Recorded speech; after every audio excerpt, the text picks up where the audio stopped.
very long, I'm anticipating, or large review of Cloak and Dagger, episodes 6 through 9. I'm your host, Shanna. I'm here with the Doctor.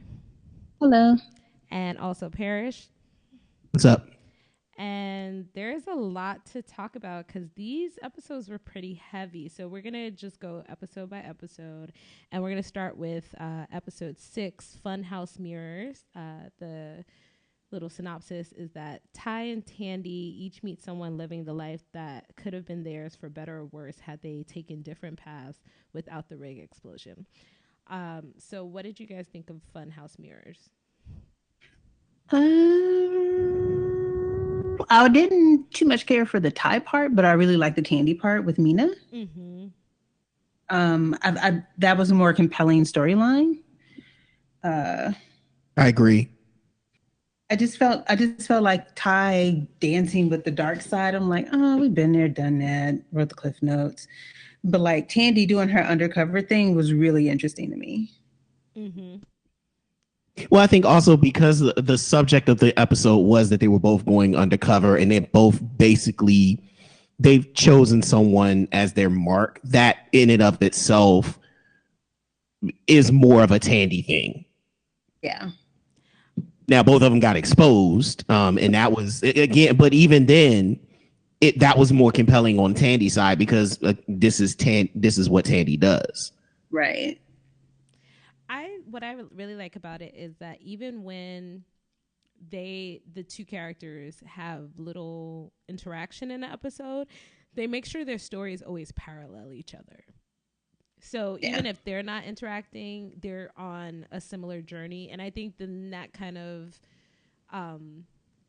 what's the word? That comes like full circle in episode 9 as well, when they actually like very blatantly talk about like the hero's journey and what that looks like. So I like that they keep them on the same path even when they're not interacting with each other. Okay. So what happened? I was Googling how long has MoviePass been around. We were having a conversation before this, and it says since 2011, and I'm like, these are lies. Yeah, because I mean, honestly, I had only heard about it like within the last year. So, but then to be fair, that doesn't mean it hasn't been around. That I was about to say that. Yeah, because I am probably the farthest from knowledgeable about current events as they're actually happening. So you just scratch all of that. Okay, all right. I'll believe you, Wikipedia. Okay. So. Yeah, Mina. Let's talk about Mina. Her character is really, really interesting because I think we talked about before how she is. I think her more so than the other guy. She really is a reflection of kind of what Tandy's life could have been like. Yeah, if her father hadn't been hurt. Yeah, I agree. Just having Tandy clearly has a mind towards science, even if it's not realized. And with Mina had the guidance. I would guess that that Tandy didn't. Yeah, which is really a shame. And the hope, because even though her dad was catatonic, he was still alive and hadn't been blamed for the tragedy.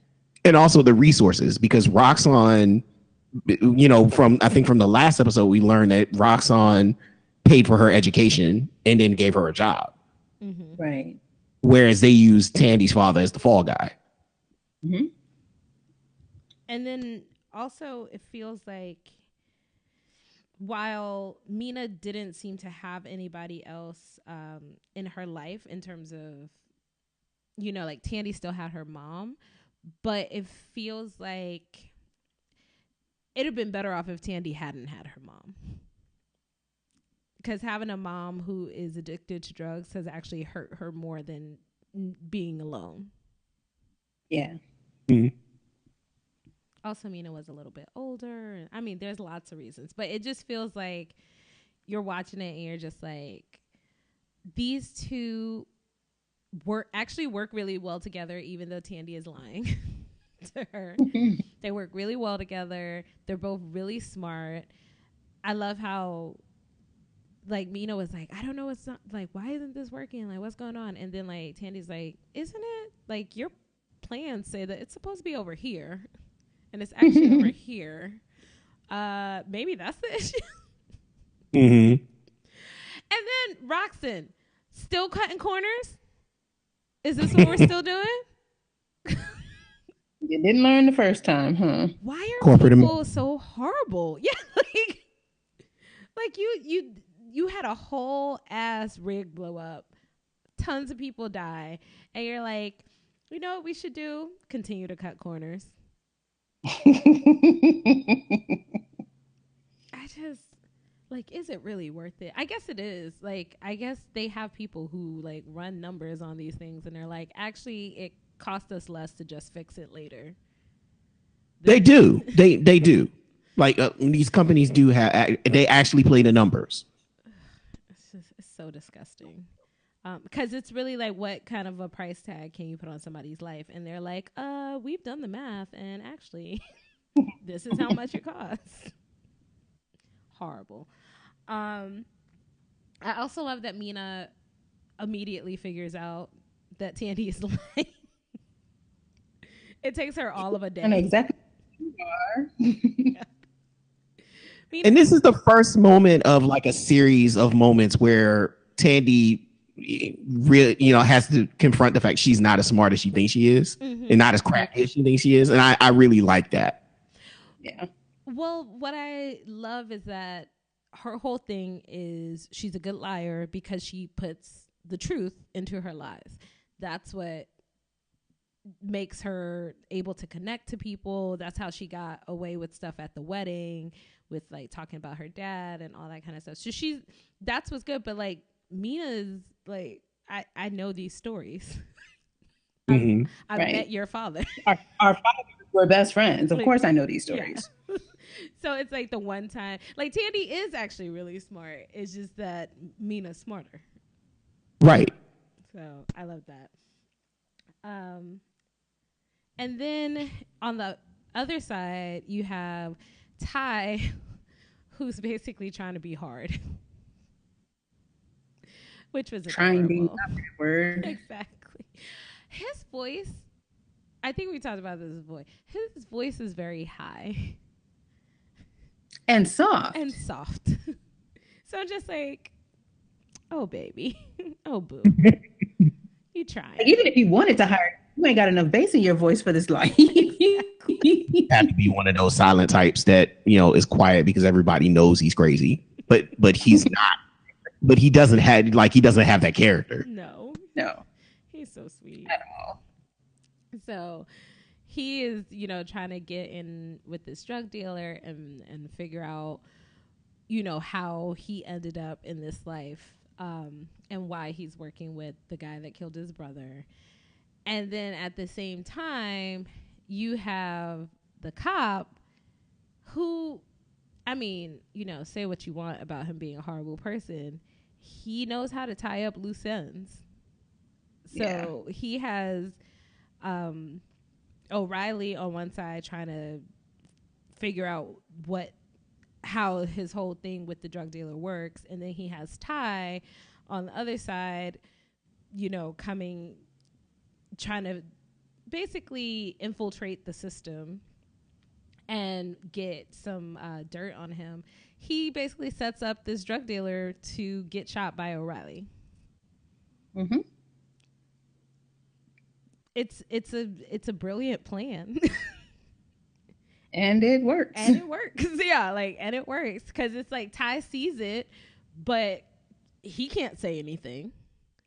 And he just ends up running away. And then, he sees Ty doing his thing where he's, jumping in and out of existence, I guess. And but it's like it works on both levels because he can't, the most he can say is like somebody else was there and I chased after him. But he can't really go into too much detail because he looks crazy.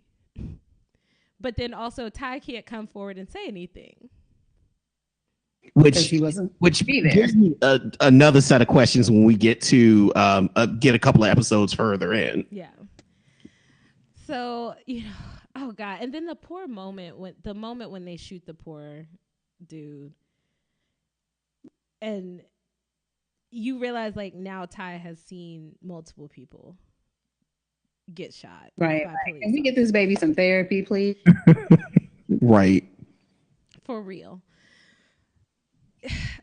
I want Ty to have some therapy. I want him to, I don't know, just sit down and not have to think about school or anything for a while. I just want all the self-care for this young man. Just needs to breathe. Yeah. And no one gives him any space. Like, he just has so much pressure on him all the time. I want him to have a friend. Like, even with all the stuff with Tandy that was happening with her and Mina, I was like, well, at least Tandy has a friend. Well, and that's where, and I guess we'll get to it later on. I wasn't at first. I was a little nervous about Evita, but after this series of episodes, I'm in with Evita. Mm-hmm. Yes. Mm-hmm. I like her a lot. I do. She at least has Tyrone's best interest at heart. You kind of didn't entirely get that feeling in the beginning, but yeah, she's clearly. I came around before you guys. I would like to say that I did feel that. You did. And I didn't dislike her. I just didn't trust her because these shows teach you not to trust anybody. Mm-hmm. That's true. That is true.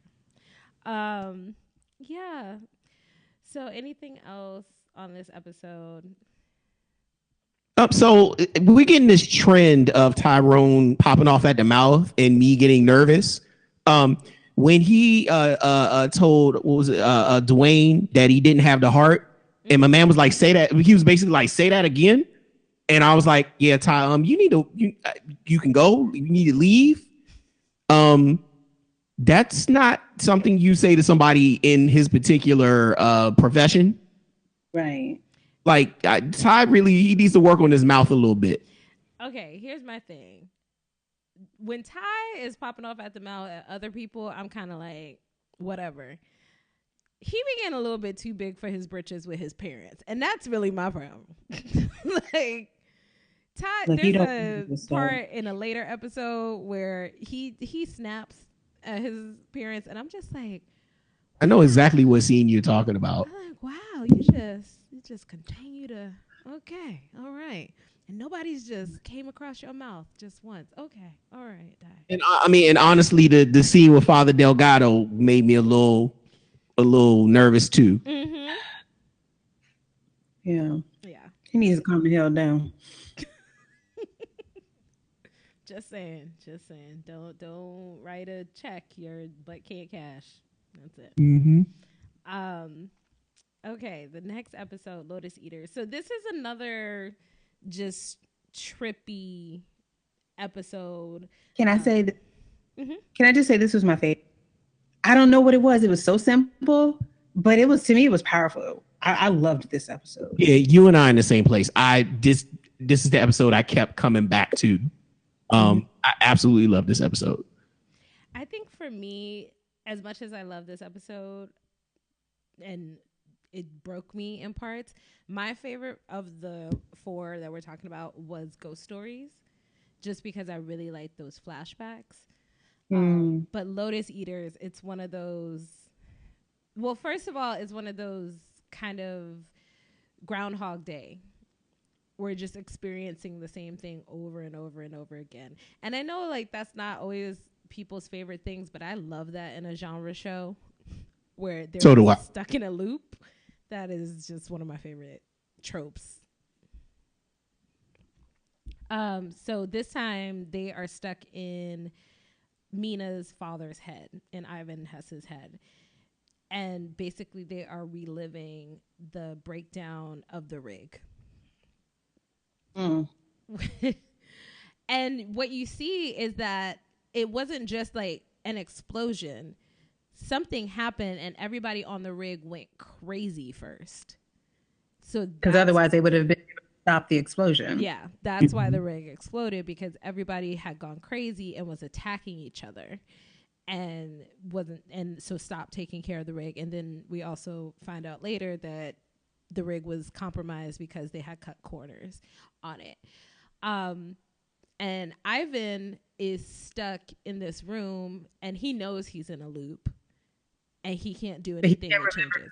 And he can't remember who he is. Yeah, he can't remember Mina. And we see how the day started for him with her making him cookies, which is why she's always trying to perfect her cookie recipe and all of this.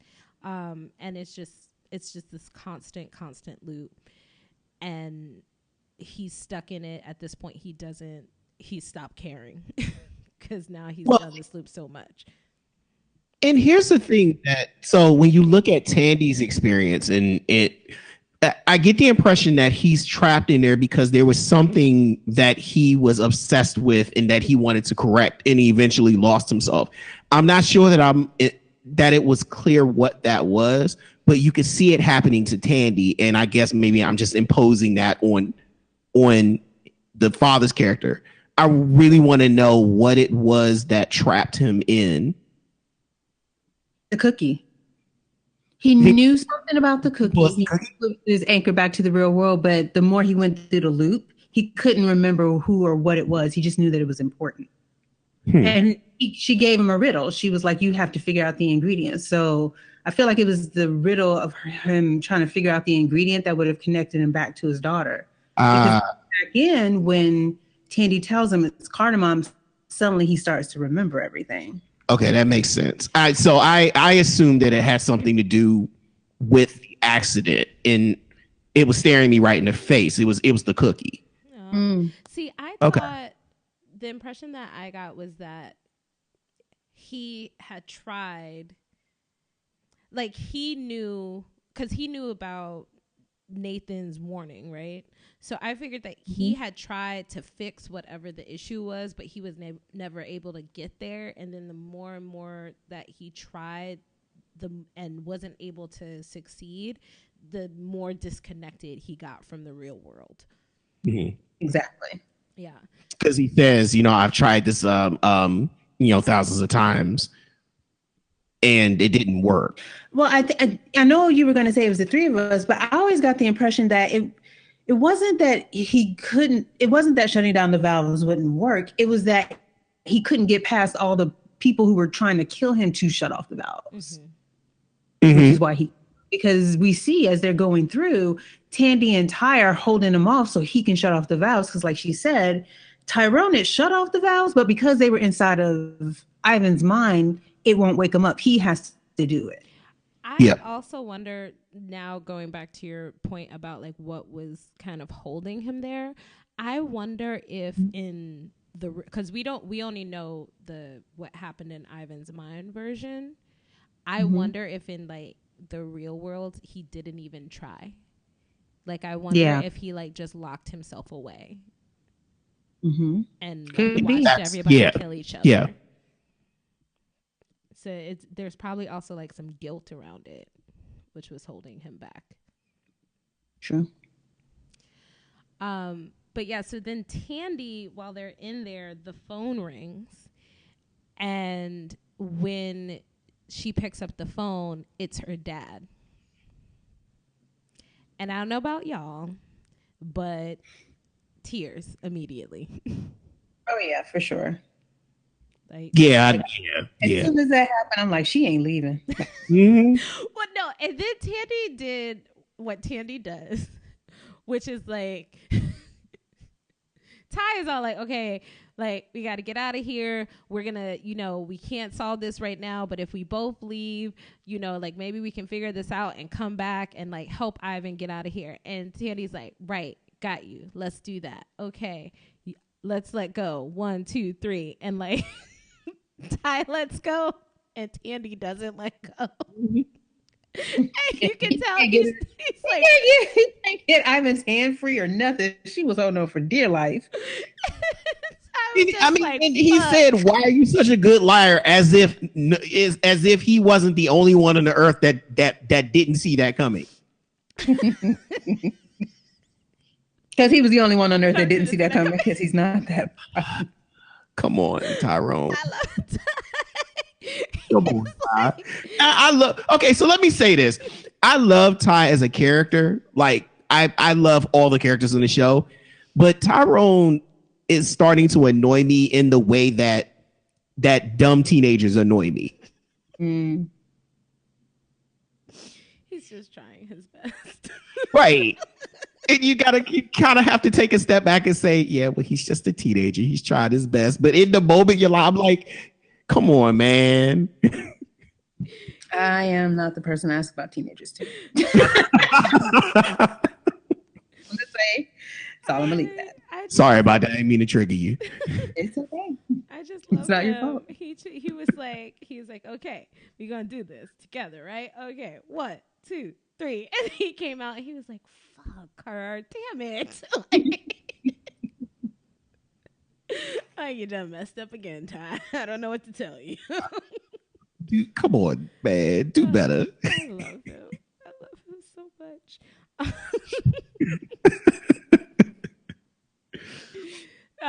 So then what I love, so he goes back and he has barely left and he goes back in there and now she's done this like already like 100 times. No, 200 she said, I thought. Yeah, so like the time passes way faster in there. So when you realize that it makes sense. It makes sense because from the point they get there to the point of the explosion, I think it was 2 minutes. Mm-hmm. Mm-hmm. So it's like you've been reliving the same 2 minutes how many times? But if you think about how much time between when Ty left her and when Ty went back in and she's already done it like 200 times, think of how many times Ivan must have gone through that loop. Like, how are you not insane? Over 8 years. Right, over 8 years. No wonder he can't remember himself. Yeah. Like that just when that stuck in, like when they put that in there, I was like, oh, okay. No, Ivan, y'all gonna have a hard time getting him out because I mean, he basically recapped a baseball game where the runs were in the thousands. Mm-hmm. Yeah, he's been in there for a long time. I like baseball. He's been in there for a long time. But yeah, so she and I love it too because she at this point is just waiting for her dad to call and picking up the same conversation. It's like, hey, so what have you been up to in the last 90 seconds since I last talked to you? Hey. Like, feeling good? What was the last thing you ate? What's your favorite thing to eat? Like, I'm like, girl, what are you doing? Oh, Tandy, we love her.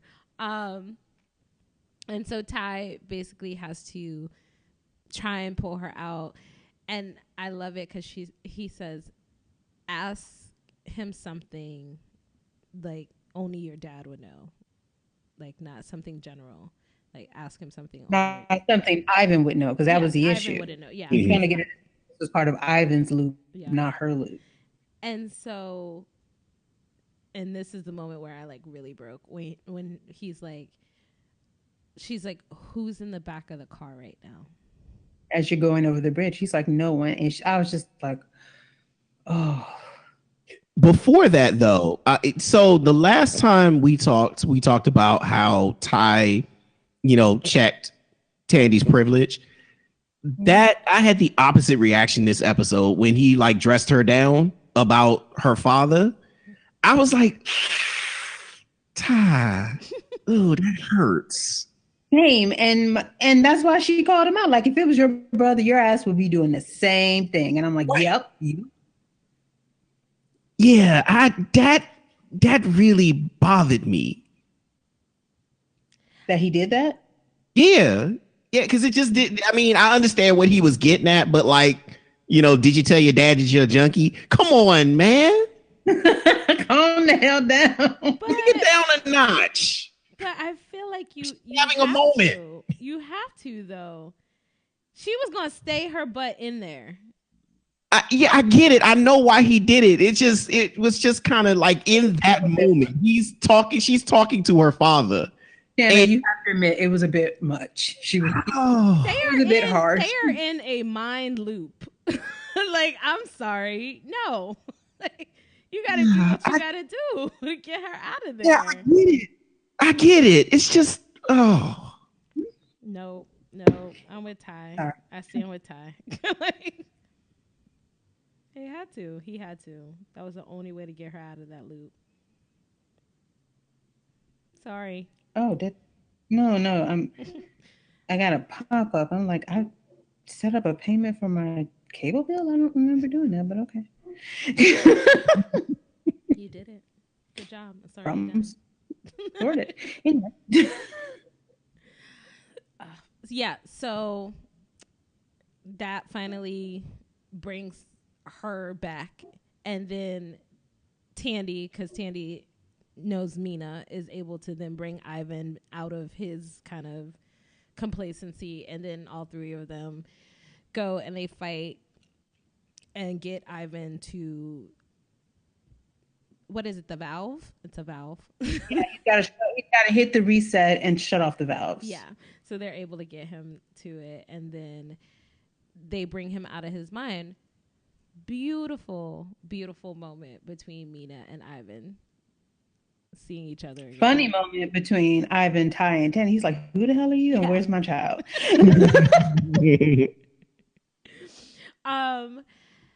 But as soon as this happened, I was like, this is not going to end well, because Mina has her dad back, but Tandy is never getting her dad back. Yep. And I was like, this is not going to end well. So, which, we'll get to in later episodes. Anything else with Lotus Eaters? I gotta go back to not this episode, but the one before it. So there was a scene with Mina when they were outside, and a bee landed on Tandy, and she was like, "Just stay still and look." I'm gonna start by saying I'm allergic to bee stings. I would have freaked out and called her everything but a child of God. I'm just saying. Fair enough. I got nothing. I just wanted to throw that out there. That was an observation. It was on my notes. I do not. I try not to kill bees because I understand that bees are in crisis and bees are important to like all life on this earth. But I get it. I do not like bugs. I just don't. So I try to not kill them because I understand, Earth and all that. But I'm not going to get mad at anybody. Earth. Yeah. Intellectually, I understand all of that. I kill bees with fire. All right. Okay. and that's that on that.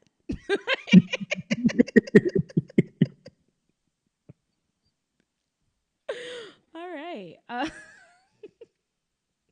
I'm so glad you brought that up. That was really important to add to the conversation. Sorry. But no, but it's going to come up later. No, it does. Yeah. It was important. Like, it does. Like, I'm joking, but it was important to add to the conversation. All right. So then we go into the next episode, Ghost Stories. And this one is the anniversary of the death of Billy and also of Mr. Bowen. And we get, again, the parallel stories. We get to see how the two families are celebrating or, not acknowledging this day. And this was the moment where I was like, Ty, take it down a notch. Stop talking to your parents like this. Yeah. So Dad was just trying to be like, hey, so like, what are you going to do today? And Ty was like, really? Really? Really, Dad?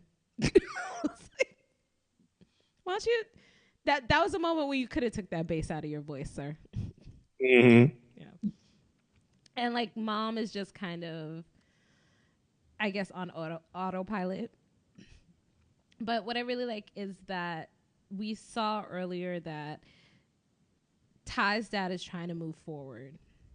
Mom really doesn't know how. Like she seems to have it together, but we know she has a lot of stuff still going on that she hasn't dealt with. Dad is she compartmentalizes. Yeah, she compartmentalizes. She's really good at her job. She's really good at, like, you know, making sure like there's food on the table, all that kind of stuff, but still hasn't dealt with all of her issues.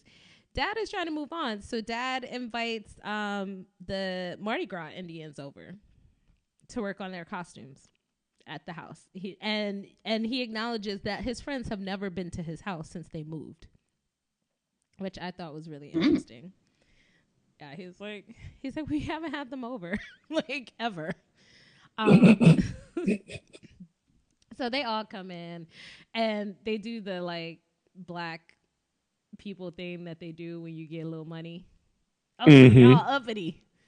Y'all done moved across the town. Y'all think y'all too cool for hey, Hollywood. He talking about his furniture from Crate and Barrel. Which I love that Crate and Barrel was like the fanciest furniture thing that they could come up with. In New Orleans, though, maybe. Yeah, not surprised, but still. And then they bring the cloak that Ty wants to finish working on for Billy. And so we haven't really talked about this, but the thing that I really love about this cloak and how they've woven it in with the Indians and all that kind of stuff is that it's also the old school design of Ty's cloak from the comics. Yes. Okay.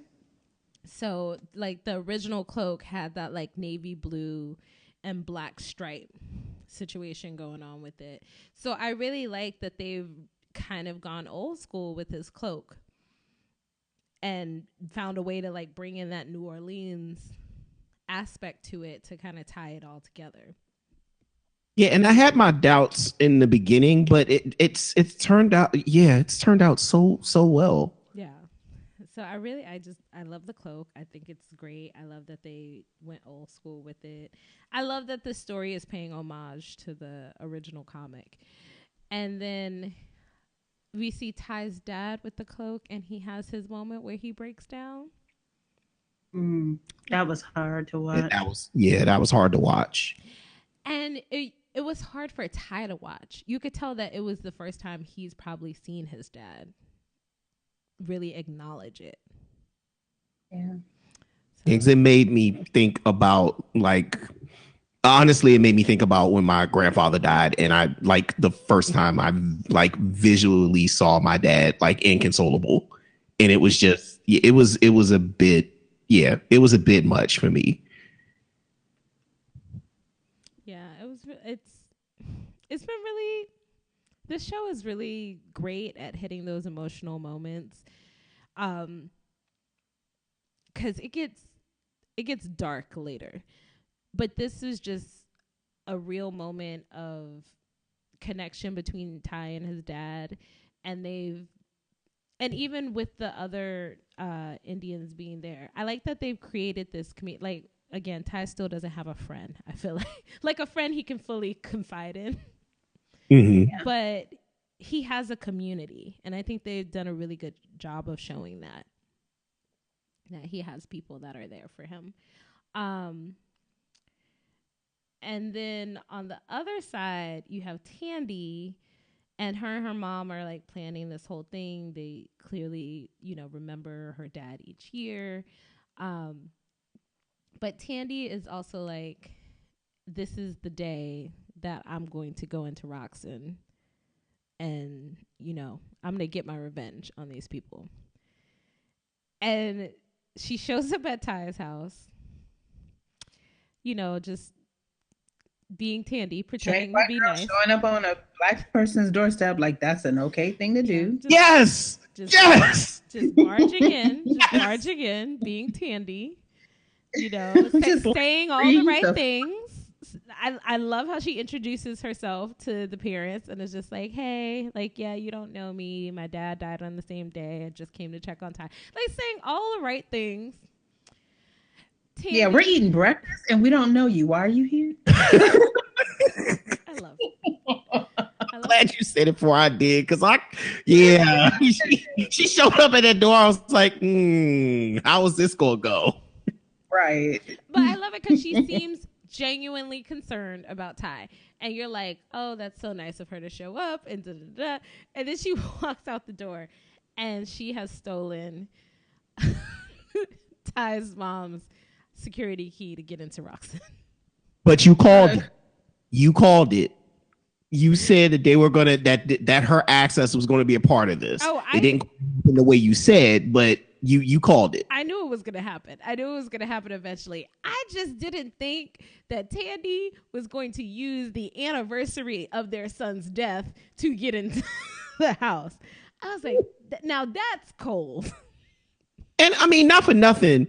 Does she leaves her access card lying around just anywhere? Apparently.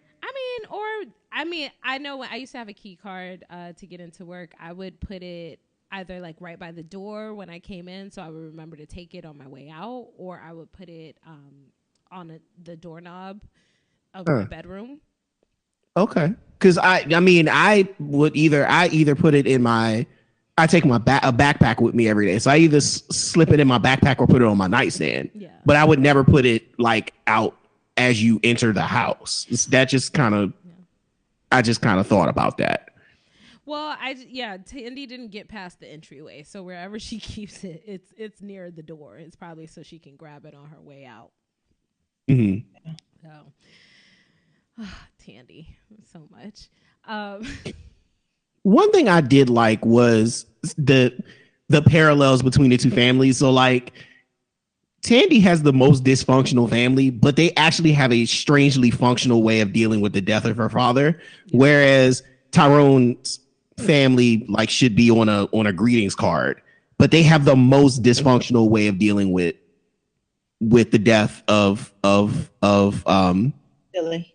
Yeah. And I thought that was a good kind of contrast there. I think it goes back to flipping their stories. Mm-hmm. Because the way that Ty's family deals with it is very waspish. Like, it's very like, we don't talk about feelings in this house. like, you know, like, we do what we have to do. We provide for you. But, you know, feelings is not a thing we do. So it feels like that, like, very much what you think of when you think of like a upper middle class white family. Like, we don't really talk about our feelings. So I think that's okay. What'd you say? Fuck your feelings. Yeah, I think that comes from the flip of the stories, because it is a very typical white people way of dealing with stuff. But I mean, you know, all of that said, I think it was another layer that I appreciated. So Tandy is going after Scarborough, and then Ty finds out that basically they don't really have anything to get the cop on. So, but O'Reilly tells him like, oh, like he's shook basically. Like, he saw you, he knows somebody witnessed the shooting. He's being very agitated, and it's the anniversary of your brother's death. Like, he's shook, and Ty is like, okay, we can use that. Again, I got to go back and say, O'Reilly showed up to his house. She did. So on my notes, for this episode, I wrote down, should have been titled, "When Random White Women All Show Up at Ty's House on the Same Day." That's in trouble. Like, what? His mom gonna be like, why got all these white women in my house? One's a cop. Right. One's a cop on top of it. Come on now. Right. I love that he, like, when she showed up, he was like, so you, like, my parents are right inside. Like, you cannot just show up at my door. Like, that is not the relationship that we have. Just so you know. Which leads me to this, and we see it in this episode and the next episode. O'Reilly is a terrible cop. Which is why when in the next episode she says Misty's a good friend of hers, I'm like, it makes so much sense now. That was shade, madam. That was shade. I love Misty as a person, but she is a shitty police officer. That was shade, madam. Call a thing a thing. Here's the thing. I don't know how I feel about O'Reilly.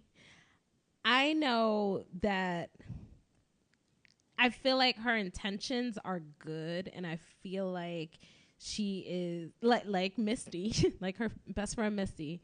She is a cop with a very distinct moral code. You know, but I don't know. I don't know where she... I don't know if she can totally be what... She's willing to cut corners in places where I don't think she should cut corners. Yeah. And in places that are unsafe. And so I don't know if she can ever truly be good at her job. Because she takes risks in the wrong places. And she ruffles the wrong feathers. Yeah, it's like she doesn't know when to play it cool and when to not. And so this whole thing with Ty, where, you know, they basically set up this cop and to confess by scaring him with Ty's powers, which, by the way, did Ty show Fuchs his powers? Yes. Okay. So also, I thought that was a really dumb decision, by the way. Because you don't know. I mean, just because she's fucking him don't mean he's trustworthy. Exactly. Right. And I don't even know if I would necessarily trust O'Reilly with showing my powers.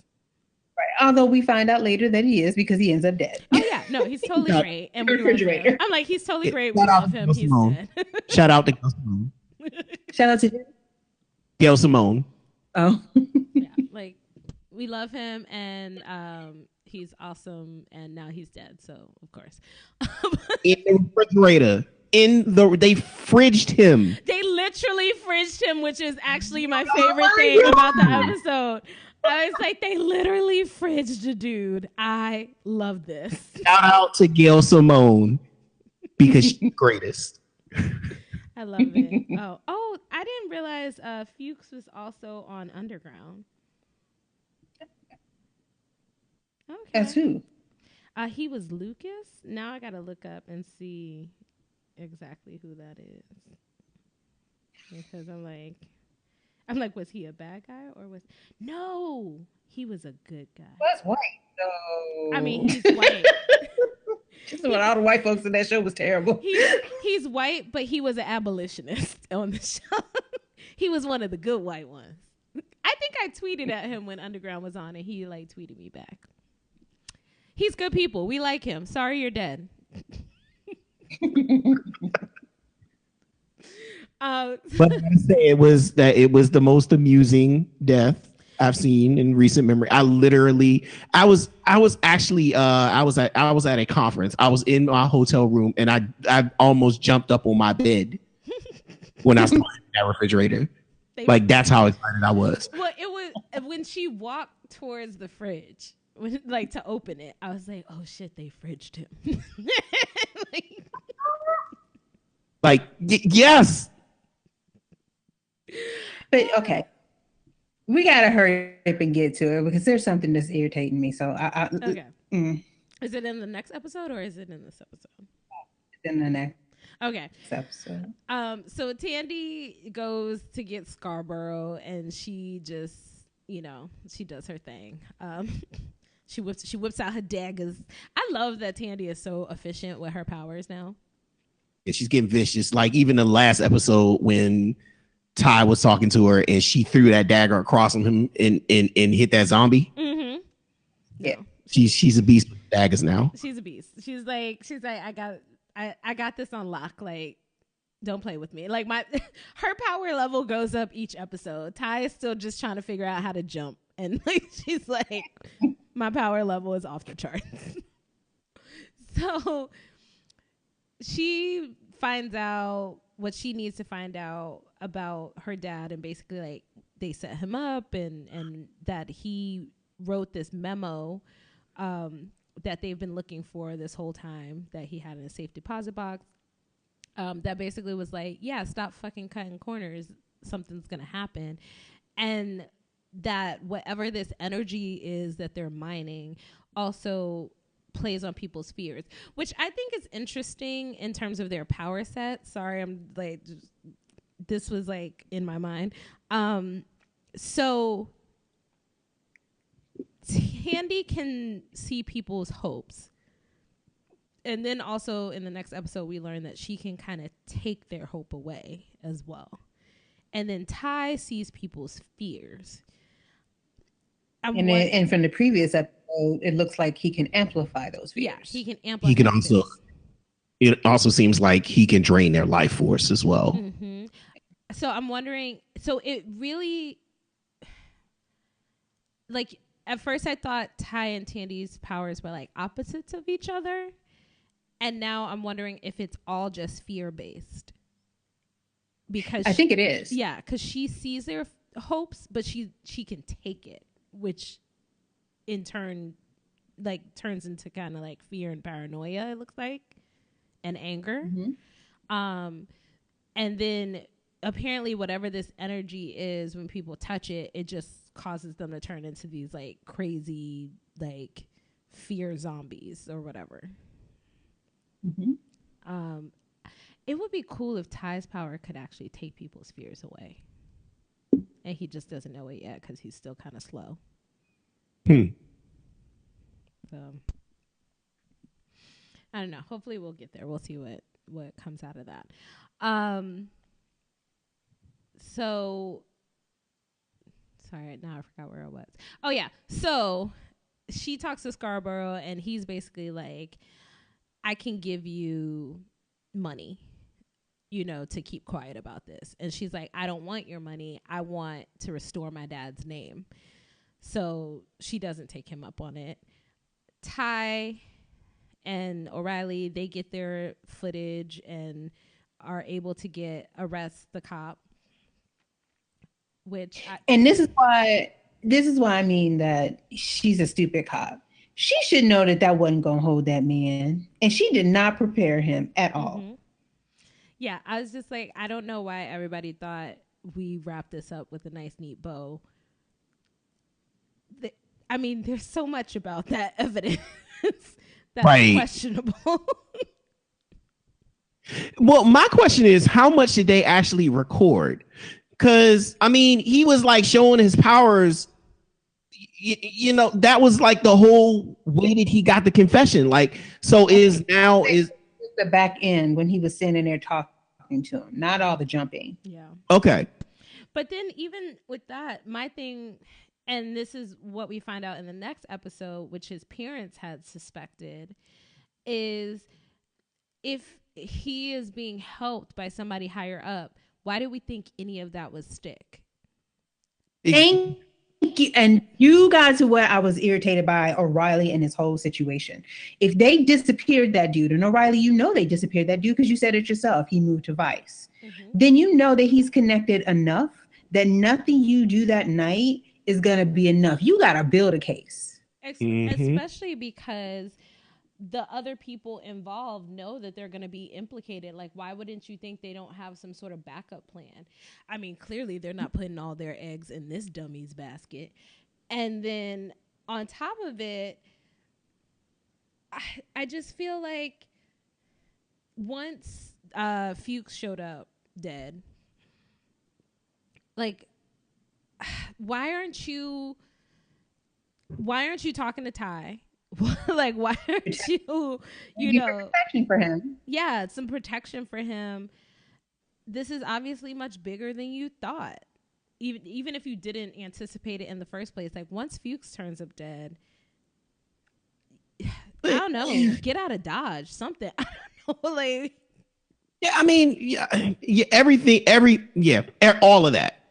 I mean, the bottom line is like you're just getting into town. Like you're new, you're the new kid, and you're just walking. Yeah, Yeah. Wow.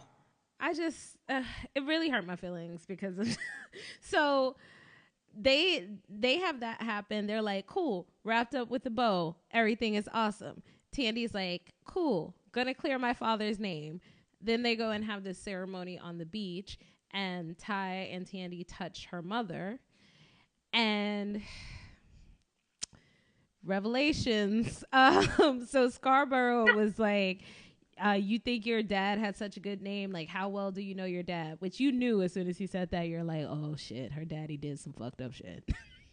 Like, I didn't think it was her mom, no. No, I didn't either. I thought it was just gonna like, oh, like her dad knew about the rig or whatever and got paid off. I thought it was gonna be something like that. But they touched her mom, and it starts out this beautiful memory of, you know, the two of them just together and in love, and then, you know, peek behind the curtain, and actually Tandy's dad used to abuse her mom. Which, I mean, after you see it happen, it makes perfect sense. Right? The way that she favors her father over her mother, you know, that's a classic abuser's technique. And you know, to basically poison the child against the person being abused.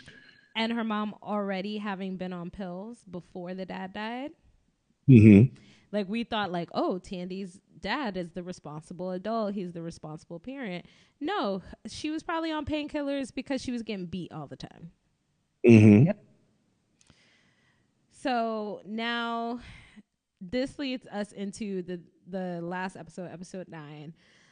Also the penultimate episode of this season, where the entire theme of it's called Backbreaker, but the entire theme of the episode is the hero's regression,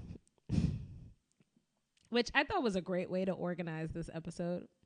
Yes. Even if it was a very heavy-handed metaphor. They're like literally spelling it out for you as the episode goes on. But we have our... After watching the reaction to The Last Jedi, I don't know if it's that heavy-handed. I'm not sure that people actually get the hero's journey anymore. That is true. I mean, because he was like, the first thing I thought when he was giving this lecture, I was like, he is actually giving us the story of The Last Jedi. Yep. Because most people, for some reason, don't. Because I've seen a lot of criticisms of The Last Jedi where people were like, it doesn't hold up to any standard of story. And I'm like, it's... Yeah, so whenever you see that, send them my way. I'm like, it's every single story. I saw, and this was actually came from, I was so surprised. This was not one of them white dude bro-y. This was a black woman arguing with me about like why, like, you know, like, yeah, the racists are being racist, but either way, they're right about the fact that The Last Jedi is a bad movie. It just doesn't stand up to any story. Fucking pick me. We didn't know. Keep moving. I was like, okay. I mean, like, he is recounting Joseph Campbell's monomyth, right? And what I keep saying on Twitter is that the fall of Luke Skywalker is actually the monomyth. Like, he was not the hero in that story. This was about the redemption of Vader. And Luke became a hero in redeeming his father. And the rescue run in being the hero of that story in that way is that you become the villain. You take the same fall. And he did, in a way. And it's, I mean, none of this stuff, like, people are quick to talk. I'm sorry, I'm getting on my soapbox, but people are quick to talk about Joseph Campbell's influence on Star Wars, but they don't seem to understand the monomyth. Yeah, so that's what I really liked about this whole arc that the teacher is taking us on.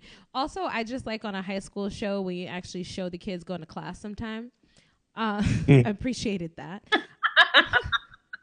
But I love it because they're showing both the parallel journeys of Ty and Tandy, both in this regressive thing, but then also this is O'Reilly's heel turn. I love when they have that line, is like when you realize that sometimes you're not watching the making of a hero, you're watching the making of a villain. Mm-hmm. Wait, you think O'Reilly did a heel turn? I think this is the start of it. Because what happens when you're a cop who has a very strict moral, well, not a very strict, because we've seen her already kind of play on the edges of that. When you have somebody who has a specific idea of what right and wrong is, and is realizing that they can't do what's right the right way. Except she didn't do it the right way. Right. I mean, in her mind, she did. In her mind, she got the evidence. She didn't get any evidence. Like, I mean, I hate Connors, but he's right. It was the equivalent of a YouTube video or a Vine. Come on. I mean, I am with you, but like, we already know that she already was over here flirting with the dark side. True. So now, we have to talk about this scene. So she is in the bar drinking to Fuchs, like everybody's there drinking to Fuchs and all this other stuff. She's in the bar and Connors walks in. And he, somebody hands him a beer. He's all like to Officer Fuchs and raise a glass. And everybody just raises a glass with him. So I'm like, okay, so everybody's just okay with him being back. We're not even going to question. No, at that point, I'm like, girl, turn around, read the room and get the fuck out of there. Yeah. Thank you. Because first they got quiet. I'm like, oh, they looking like, what you doing out? And then when everybody raised the glass, I'm like, oh, shit, girl, you in danger. You gotta go. Honestly, I don't. She was in danger when she walked in that bar with all them cops. Yeah. I mean, if we're going to be really real. Well, I liked it. Like everybody, because they had kissed in the station house the episode before. So I think everybody knew that she was with him. And so they got that. And so everybody was like, giving her space, letting her drink. But when he walked in and everybody was just kind of like, okay. I mean, I was kind of like, I don't know, this seems not okay. I don't know why everybody's okay with this. But what got me, so she comes out of nowhere, catches him with that, what it looked like it used to be part of a banister. I thought it was part a pool cue that had been dismantled. Yeah, it did look like a pool cue, or also like a billy club, like an old school billy club. That, because there's like one part where it looks like, because they show you like flashbacks of this object's life, and it looked like at one point like somebody was using it to break up a strike. So it kind of looked like a billy club to me. Either way, she grabs this off the wall, comes across his back, and she's smaller than him or whatever. The part that got me is she all I know is when she did that and he didn't move, I just went to see Infinity War at the $2 show again today. All I heard was the music that played when Hulk was trying to take on Thanos. And Thanos throw punched him. I watched that at work. His ass. That's all I can hear in my head. I'm like, oh shit, she doesn't get fucked up. And Ebony Mom like, let him have his fun. Exactly. You had a dude sitting in the back near the pool, near the pool table, like, let him have his fun. Right. But here's my thing, though. She came across his back. He, drops her to the floor. But I feel like when she came across him, people pulled her off of him, right? When he started punching her, no one pulled this man. This man is punching a woman in the face, and again, no one pulled him off of her.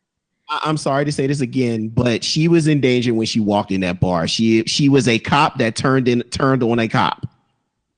Yeah. How did she not realize that this was going to happen? I don't want to live in that world where that's okay. Where a dude like not that it's okay, but punching. that's the reality. It's like you can't turn on one of your own. We don't give a shit how dirty he is. It doesn't matter that he murdered an innocent kid.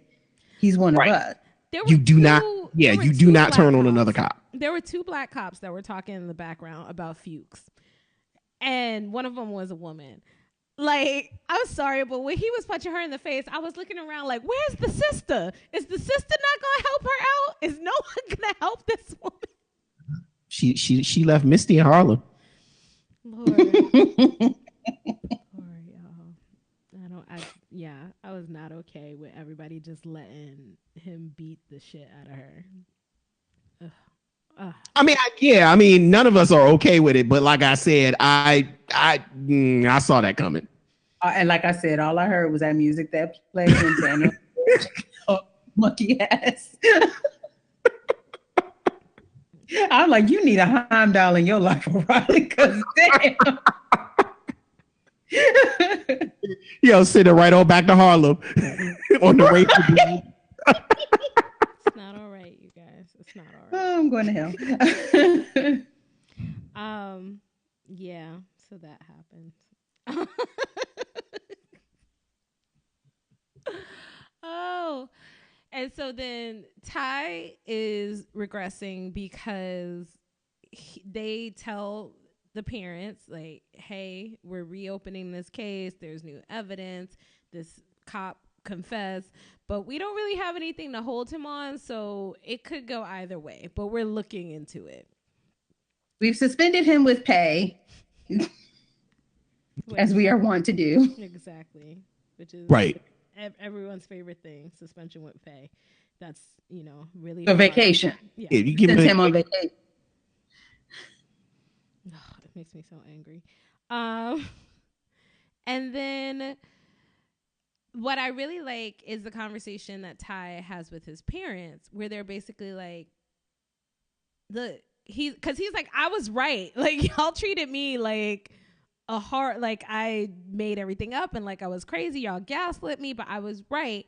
And they're like, yeah, even if you are right, the fact that the cops covered it up means somebody high up did it. And if they think that you're going after them, then that just puts you in danger.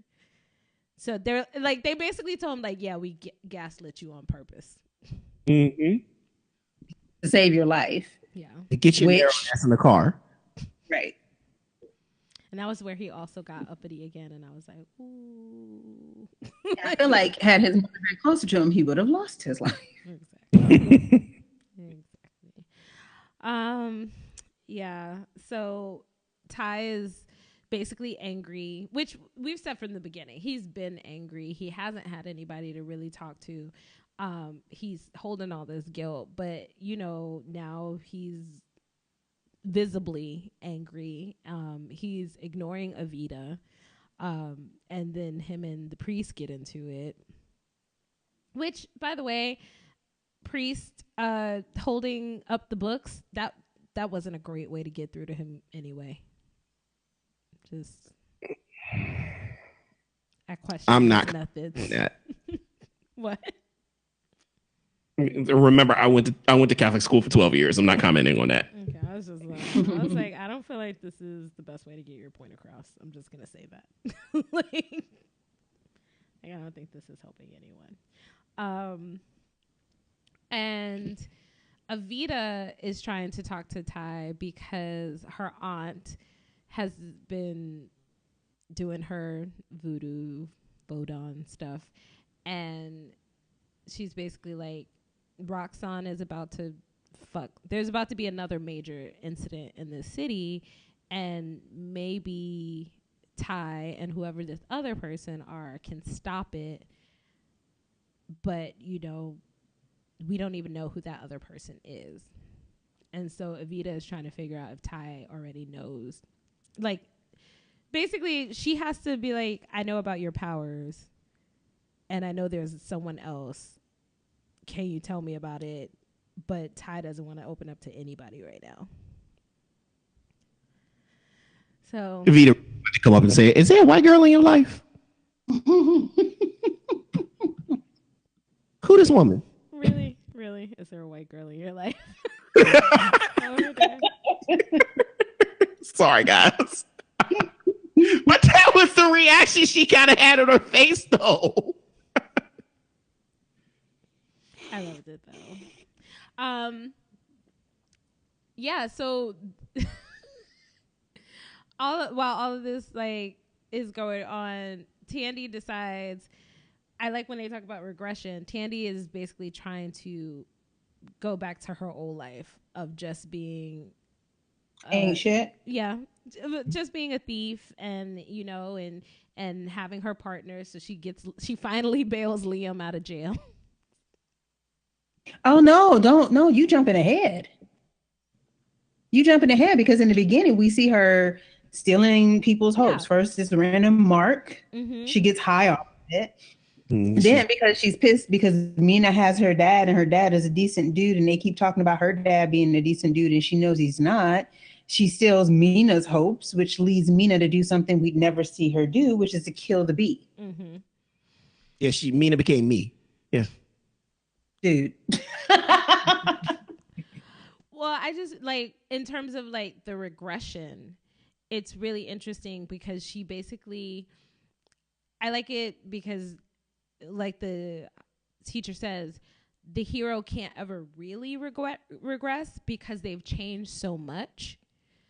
Because they've been through the trial. They can't go back to the way they were before that. So that's what I thought was interesting about it is like, so everything is escalating. So she tries to go back to being a thief. And first she gets high with the pills. Mm-hmm. And then that doesn't seem to do anything. So then she tries to go back to being a thief. And then it's like stealing stuff isn't enough anymore. So then that's when she discovers that she can steal people's hopes. Mm-hmm. And then she goes to see Mina and she sees how happy they are. And she's like, well, fuck it. I'm going to steal their hope. And then she tries to get Liam out because it's like more and more escalation. It's like, I can't get that feeling that I used to have. I can't go back to the way it was. So then she gets Liam out of jail. And she tells him all this bullshit about wanting to be married one day and like all that so that she can connect with him and steal his little teensy bits of hope that he still had. And it's just she's just escalating, like getting worse and worse and worse and worse and worse by trying to go back to this life that she can't recreate. But this is where we get back to how I love the fact that this was narrated by that lecturer because I love mythology to begin with. And so this is where we get back to like how beautifully constructed that is. And again, I'm going to keep going back to Star Wars because that is basically Joseph Campbell as a movie. But the idea that not only can they not go back to where they were before the trial, but these two they're behaving as though they're gods. And the when you have power and you have this fall, you have this regression, a lot of it is motivated by you believing that because you have these powers that you are in command. Like you not only control your powers, but you also control the world around you. And so you see that in Tandy just going around stealing people's hopes because she feels like she is in control of this. Like this is hers. And she feels like if I can't be happy, then no one should be. Exactly. Yeah. And so like one of the things, like when you talk about mythology and you talk about the fall of the hero, it's that point where your arrogance takes you away from believing that you are a vessel for this power and that instead you are the power. Yeah. And so it's the same thing that Luke said about the arrogance of the Jedi.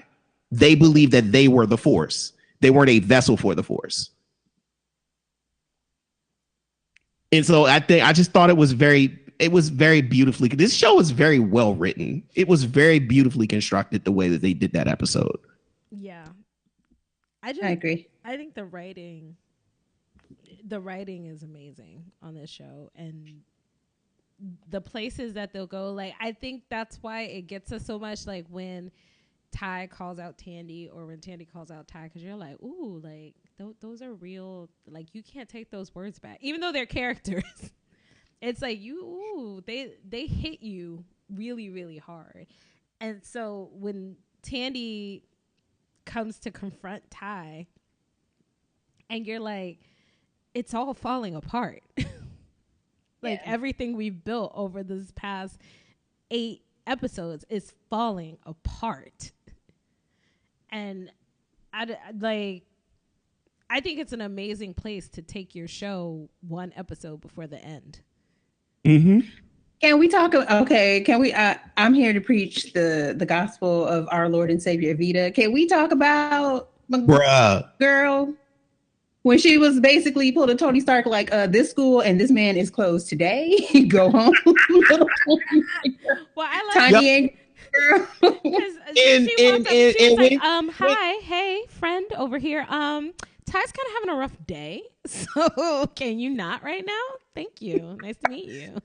Yo, and when Tandy touched her and tried to steal her, she was like, not today, white Satan. Bruh. I had to rewind that scene. I was like, did she just do that? Exactly. She was like, this chick gonna learn today. No, she was not playing. Try that shit with them. You can try that shit with these dumbass men, but what you not supposed to do? Oh, that was a perfect scene. It was so good. It was in this episode. I have liked Evita, but I'm still, I'm tying Tandy till the day I die. Like, tying Tandy 5 ever. But in this episode, I was like, she could date him for a season. It's cool.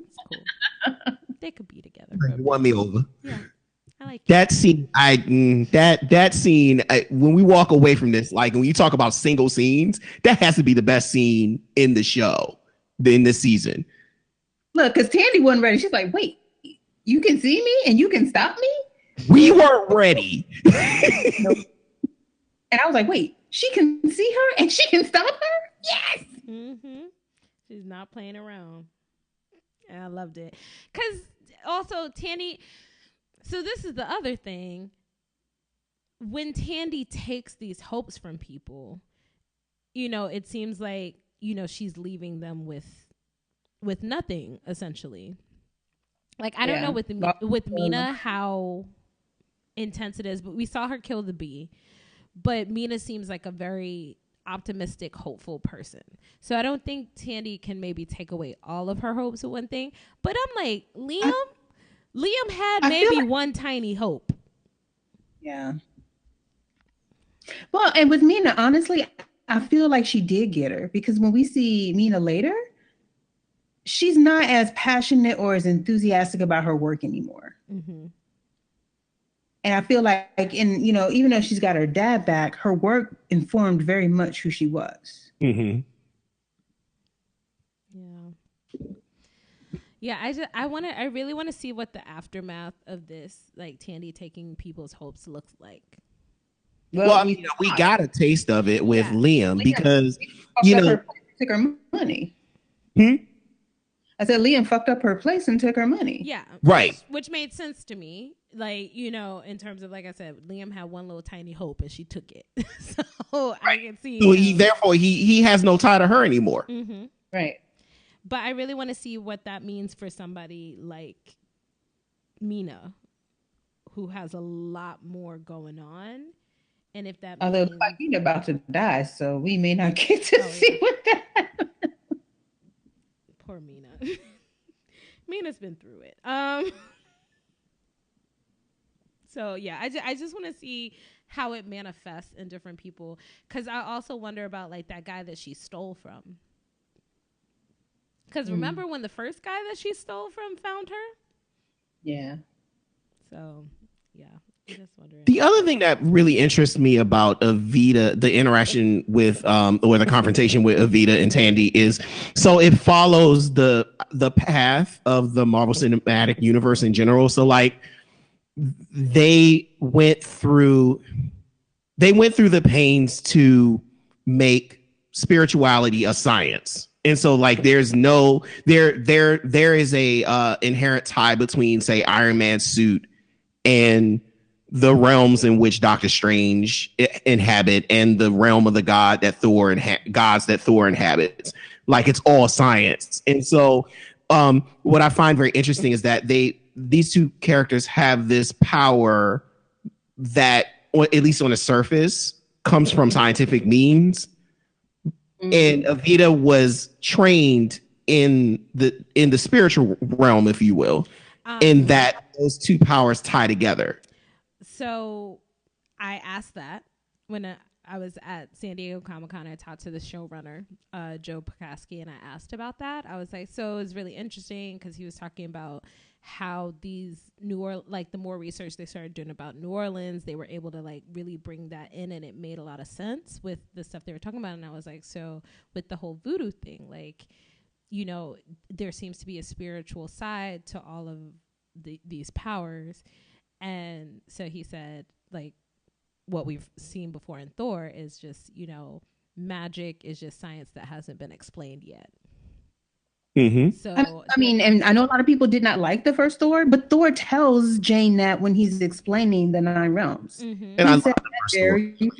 Yeah. Huh? I love the first Thor for that reason.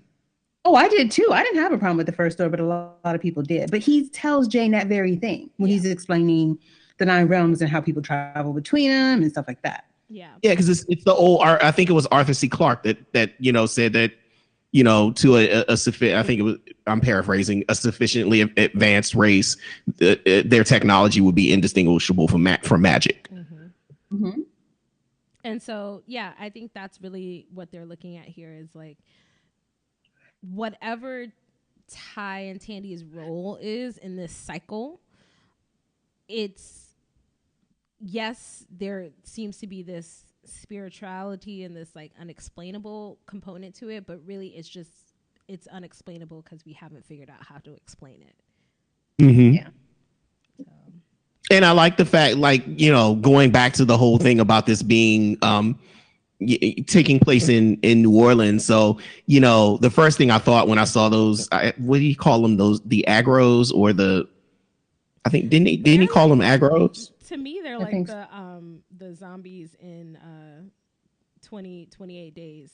Right. and it fits because, you know, zombie had the origins of zombie, or the zombie as a thing is West African. Mm-hmm. And it's very, you know,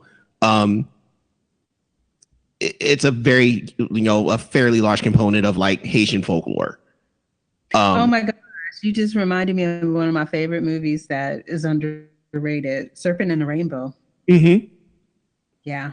Yeah, because I think that if I recall correctly, that was actually somebody trying to retell elements of Haitian folklore. Yes, it was. Yeah. But yeah, no, it's just like they wrote this. They were really intelligent in how they wrote this. Mm-hmm. I personally, just as a thing, if zombies or crazy aggro people are a thing and they run that fast, I'm just gonna kill myself.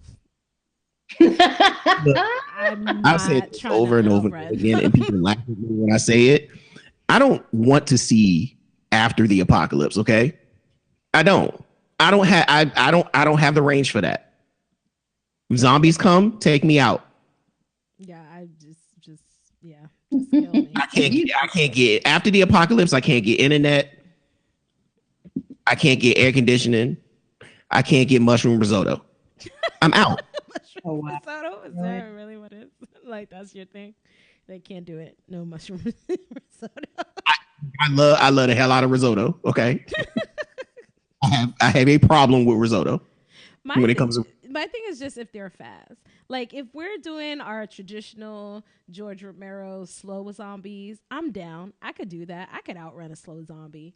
If they're fast, you can keep. But no matter how fast you run, they always catch you. Nope, not them slow ones. You can outrun those.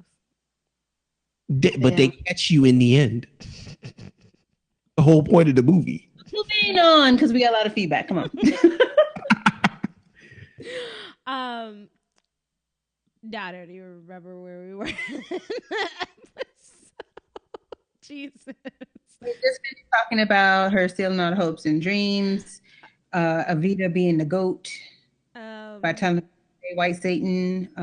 Yes. So all of this happens, and I'm just gonna skip to so Mina is walking in the forest, trying to fix another mistake that the Roxxon people have made, and they are at this looks like another valve, and it blows up because of course Roxxon's been cutting corners, and then they turn into crazy fear zombies and they're chasing Mina. I'm trying to remember, where was Tandy at the end of the episode? She was at home, and the woman who murdered her mom's boyfriend, the water cooler delivery lady, who's still wearing her water cooler delivery clothes for some reason. Okay, so she saw water cooler delivery lady earlier in the episode coming out of the police station. So do you think water cooler delivery lady was talking to Connors? Yeah, because I feel like they set up Ty. That was the only part of the episode I did not like, and it's because it didn't make sense. Why would the kid who was being helped by Fuchs then turn around and murder Fuchs? Why did the police even believe that? Thank you. Because of it's just a way to tie up the loose end. It doesn't necessarily have to make sense. Yeah. It's just a way for them to close that book. Yeah. I did. So this was my thing. So it ends with Tandy in a standoff with Water Girl, and then friggin' cops are outside of Ty's house. Also, like, why are they like, Tyrone Johnson, you are under arrest for, like, none of that made sense to me. Busting and shooting, but this is the TV show. Well, like, I mean, if they hadn't busted mom says, shooting, like, his mom go ahead and run. Yeah, like, and I feel like she's on her way because she knew the address, so she heard it and panicked and jumped in the car. Yeah. But also, it's like nobody, like you said, nobody should suspect that Ty has done anything. So it was just weird to me that you guys are doing all this to arrest this, 16-year-old boy? So the only thing I can think of to kind of explain, Shanna, he is. True. Right. True. Which means at any point, at any point he can hulk up on them. And the other part of it is that it was a cop killing. Yeah. And so my thought is that they're making a big production of this so that they could make an example of him and they could play it up to the media. But we found this black guy who's a cop killer. It's so weird though to me because in the beginning of the episode it didn't feel like the same urgency you usually would have with a cop killing. The fact that she was the one who found the murder weapon because they weren't even looking in the right places. So it just felt like there was none of this urgency when y'all were, going through the crime scene. But now that y'all think the little black boy did it. Because they don't think that the little black boy did it. And I feel like that they didn't really put a lot of effort into the crime scene because they were tying up loose ends. Whoever is backing Connors is shutting this shit down. You don't catch shit when you did shit. Yeah. But even with that, they still didn't. I feel like it was a little too fast, and I get it. They only have 10 episodes this season. I just feel like in terms of story writing, this didn't fly. You didn't need to take 2 whole episodes to setting him up, but this didn't work. For me, this did not work. Mm-hmm. I'm with you. I was just kind of like all of a sudden I was like, how we get here? Like literally when they knocked on his door and there was like Tyrone Johnson come out. I was like, how we get here? They didn't even knock on the door first. They did it over the loudspeaker and then knocked. I'm like, for somebody who think they got a cop killer and got SWAT, y'all are awful polite. Y'all knocking on doors. They don't do that. Yeah, I mean, ultimately, yeah, I think you're right. They probably could, like, if they had done a 12 episode season, this probably wouldn't have felt as rushed. But I don't know. The show has been so good thus far. I'm I'm content to just let this one fly. Oh yeah, same. I mean, so for all the episodes I've loved, this is the only one I feel is flawed, and even with that, it's only one part of it. So right. All right. So feedback. Let's start. And apologies, y'all. Because it's so much time in between them, I still haven't figured out. I don't know. Do you guys want like a thread up for each episode? Do you want one up right before we record? I don't know. I feel like a thread for each episode might be too much to try to track, especially with increased activity in the group. So yeah, I don't know. It's hard, but I know people have thoughts like right away. So yeah, and we apologize. Well, we don't apologize because it took us a while because Shanna was in San Diego, and then I said, "Oh, we can record Sunday," and then I forgot. Oh yeah, I forgot. I'm at BlurCon all weekend. So it was like 2 conferences back to back where one or the other of us was not available. So also, or else we would have gotten to see you sooner. I am horrible at scheduling my life. So not only was I at San Diego, but then I came back and worked a 6-day week after I came back from San Diego. So I probably wouldn't have been able to record on Sunday anyway, because I didn't have time to sit down and watch all of the episodes for notes. So, okay. So the first question on Facebook is from Larry B, and he says, what happens to people after Tandy steals and gets high off their hopes and dreams?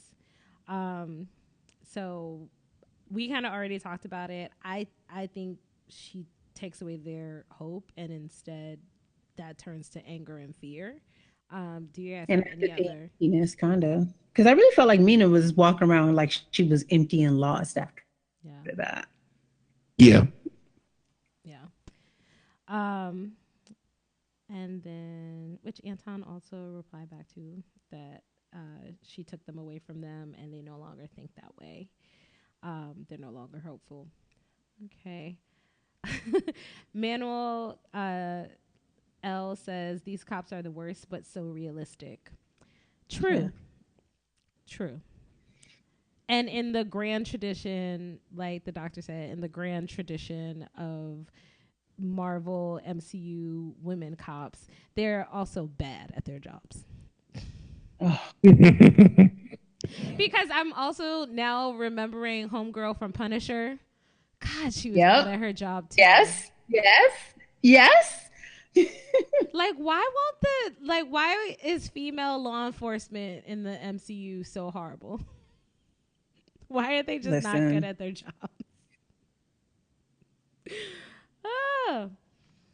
Sting just said, I'm excited for the finale. Still in love with Gloria Rubin.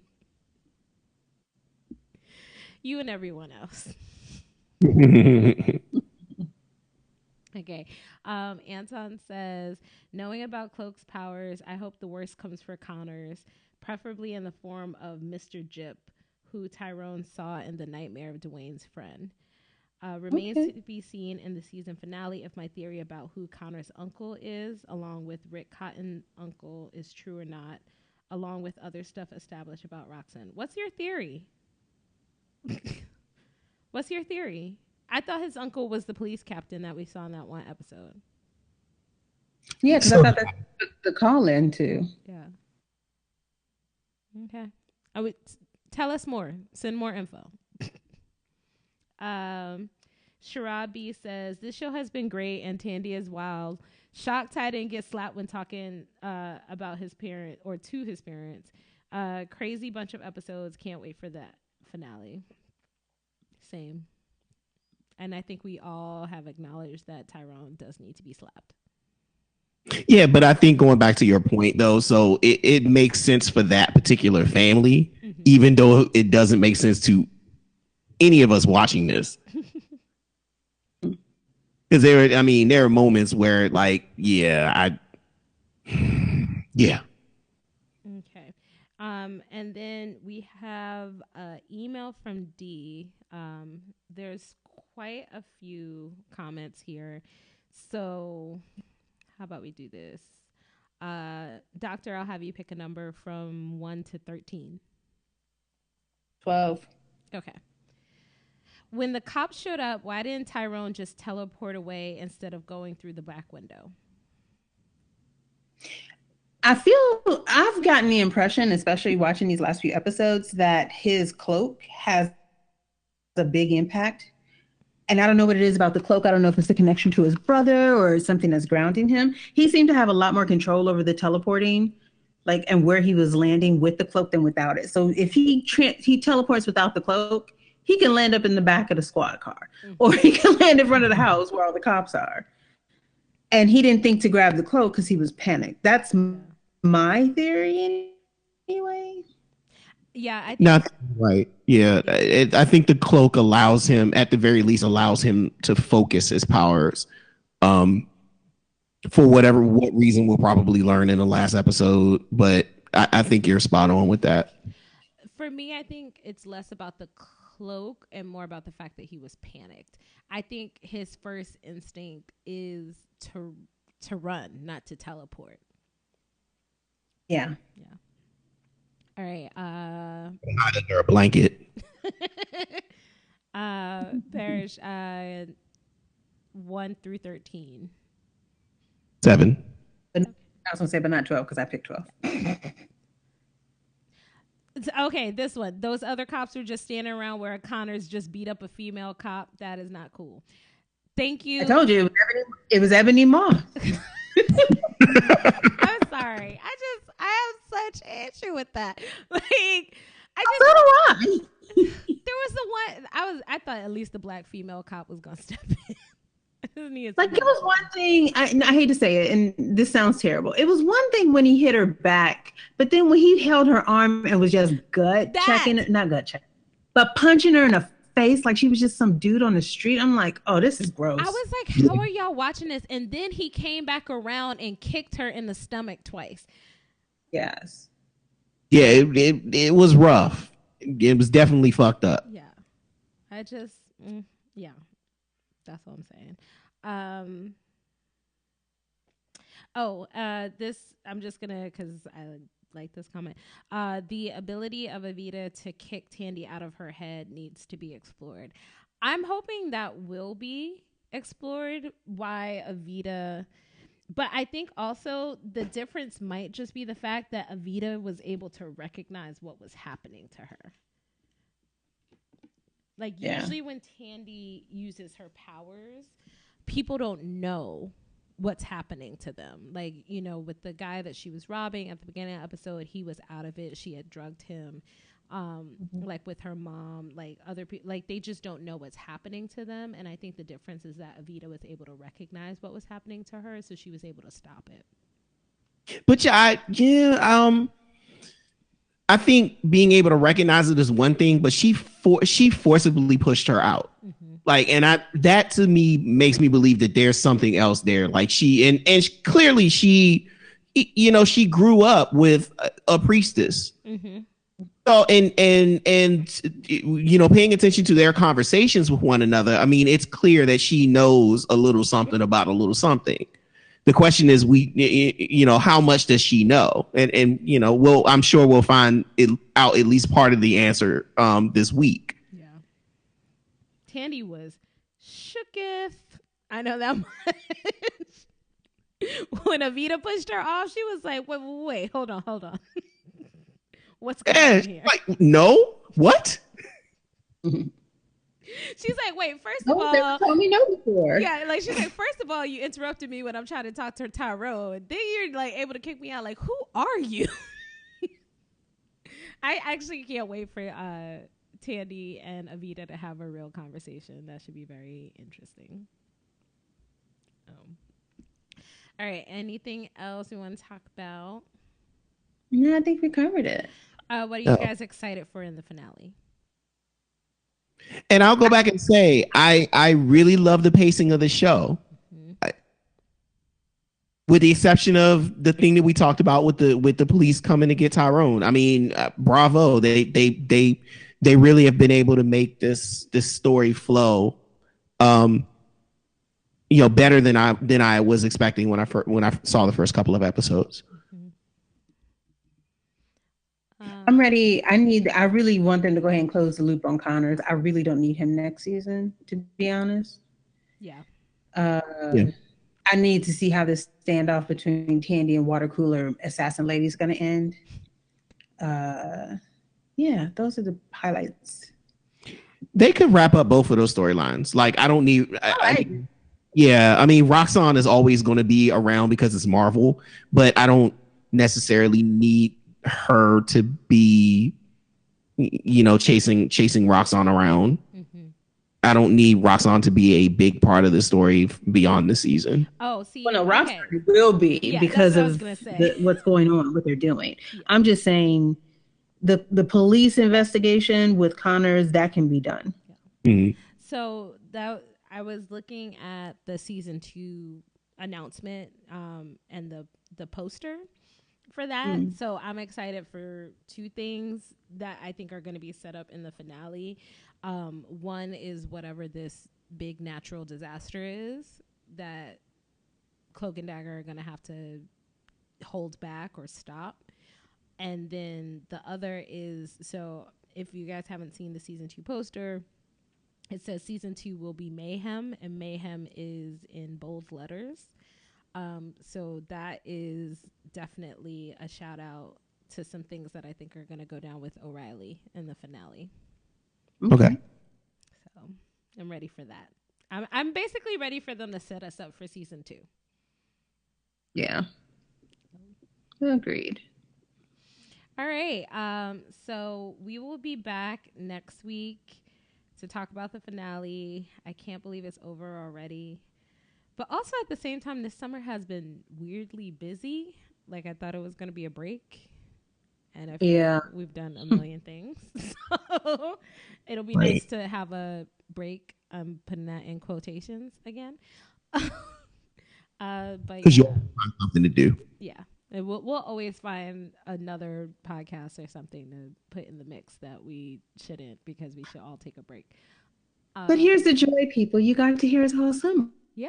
So yeah. Hooray for you.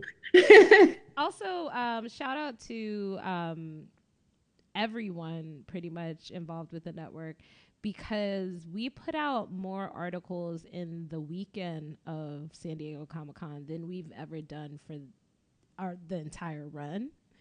Oh, nice. And I know I still have like at least 2 to 3 to get out there. We did a really good job of covering all of the stuff coming out of Comic-Con and really, getting interviews with the cast and stuff. I interviewed the Cloak and Dagger cast. I haven't gotten any of that stuff out yet, so hopefully we'll drop that next week. And all praise our Lord and Savior Trello. Yes. Oh, yes. Trello.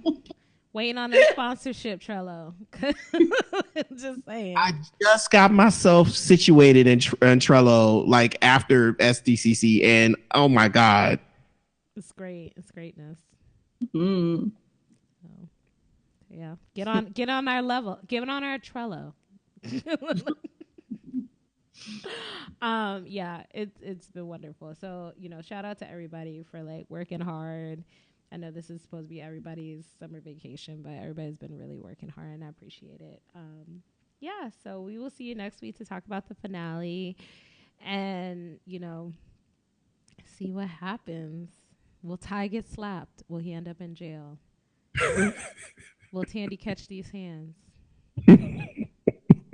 Who knows? Same time, same Dagger channel. That was really bad. Never mind. This is why we do make the list. We made a list. All right. So see you guys later. See you next week. Bye. Peace.